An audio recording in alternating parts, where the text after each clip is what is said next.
नमस्कार। Corporate strategy के lessons कहाँ मिलते हैं? बड़े बड़े बिजनेस स्कूल्स में, राइट? लेकिन आज हम एक लेसन सीखेंगे गोवा के एक ट्रेडिशनल बेकर की कहानी से। तो चलिए इस अनोखे बिजनेस ब्लूप्रिंट को आराम से समझते हैं। तो सवाल यही उठता है कि एक मामूली सा ट्रेडिशनल गोवन बेकर, जिसे वहां पाडर कहते हैं, वो आज के high flying modern day CEO को लीडरशिप के बारे में भला क्या सिखा सकता है? इसका जवाब आई थिंक काफी सरप्राइजिंग हो सकता है, क्योंकि ये कहानी मैनेजमेंट की एक मास्टर क्लास है। तो मिलते हैं हमारे हीरो से, पादेर, यानी गोवा का ट्रेडिशनल बेकर। इनकी लेगेसी आज भी जिंदा है। और सुनिए, ये सिर्फ कोई बीती हुई कहानी नहीं है, ये तो एक बिजनेस को हमेशा जिंदा रखने की, एक सस्टेनेबल एंटरप्राइज बनाने की एक डिटेल्ड केस स्टडी है। तो चलिए इस ब्लूप्रिंट के पहले हिस्से को देखते हैं, द लीडर्स अनडाइंग फायर। इसका सीधा सा मतलब है अपने बिजनेस का कोर मिशन, उसका मूल उद्देश्य पहले तो तय करना और फिर उसे हमेशा हमेशा जिंदा रखना। और इस कॉन्सेप्ट की जान है ये कोट। हमारे बड़े अक्सर पुराने दिनों को याद करते हैं, भट्टियों में आग अभी तक नहीं बुझी है। यहां जो आग की बात हो रही है वो सिर्फ लकड़ियों की आग नहीं है, समझ रहे हैं ना?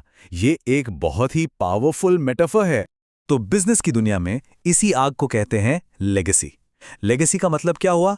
एक कंपनी का कोर विजन, उसके मिशन और वैल्यूज जो एक पीढ़ी से दूसरी पीढ़ी तक चलते रहने चाहिए, बिल्कुल उस बेकर की भट्टी की आग की तरह जो कभी बुझी ही नहीं। तो पहला पिलर था कोर मिशन। अब आते हैं दूसरे सिद्धांत पर, द रिदम ऑफ रिलायबिलिटी। मतलब भरोसे की एक ऐसी लय, एक ऐसा कंसिस्टेंट प्रोसेस जिस पर लोग आंख बंद करके भरोसा कर सकें। यही तो कस्टमर ट्रस्ट की नींव है। सोचिए, उस बेकर का आना इतना प्रेडिक्टेबल, इतना रिलायबल था कि उसके बैम्बू की झंग झंग की आवाज लोगों के लिए सुबह का अलार्म बन गई थी।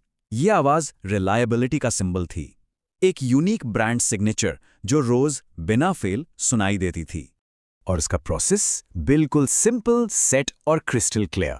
देखिए, सुबह सुबह अपनी टोकरी लेकर निकलना, फिर अपनी खास आवाज से आने का सिग्नल देना, घर की लेडी को गुड मॉर्निंग कहना, ब्रेड डिलीवर करना और टोकरी खाली होते ही वापस लौट जाना।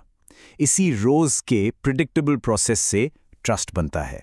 तो प्रोसेस सेट हो गया, ट्रस्ट बन गया। अब आगे बढ़ते हैं इंटरनल प्रोसेस से एक्सटर्नल रिलेशनशिप्स की तरफ। हमारा तीसरा पिलर सिर्फ एक सामान बेचने वाला नहीं, बल्कि एक जरूरी साथी बनना।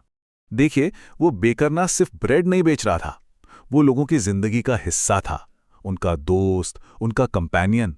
शादी में गिफ्ट देना है तो मीठी ब्रेड, बोल उससे लो। पार्टी है, ब्रेड वही देगा। बेटी की सगाई के लिए सैंडविचेस वही बनाएगा। और क्रिसमस के लिए केक्स और बोलिनियस, मतलब हर मौके पर वो कम्युनिटी का एक इंपॉर्टेंट पार्ट था। इसी चीज को बिजनेस की भाषा में कहते हैं स्टेक होल्डर एंगेजमेंट। मतलब अपने कस्टमर्स, अपनी कम्युनिटी के साथ ऐसे रिश्ते बनाओ कि आप उनके लिए सिर्फ एक सप्लायर ना रहो, बल्कि उनकी लाइफ का, उनके इकोसिस्टम का एक जरूरी हिस्सा बन जाओ, जिसे रिप्लेस करना आसान ना हो। अब आते हैं चौथे और शायद सबसे जरूरी प्रिंसिपल पर, फ्यूचर की प्लानिंग और अगली जनरेशन के लीडर्स को तैयार करना। इसे कहते हैं लीडरशिप कंटिन्यूटी, ताकि आपके ना रहने पर भी बिजनेस चलता रहे। और इसका सबूत सोर्स में साफ लिखा है, हो सकता है पिता अब जिंदा ना हो, लेकिन बेटा आज भी परिवार के उसी काम को आगे बढ़ा रहा है। इससे बेहतर real world example succession planning का और क्या हो सकता है? जरा इस स्लाइड को देखिए। वक्त बदला, पोर्तुगीज चले गए, ब्रेड खाने वाले पुराने लोग भी शायद नहीं रहे, लेकिन ब्रेड बनाने वाले आज भी हैं।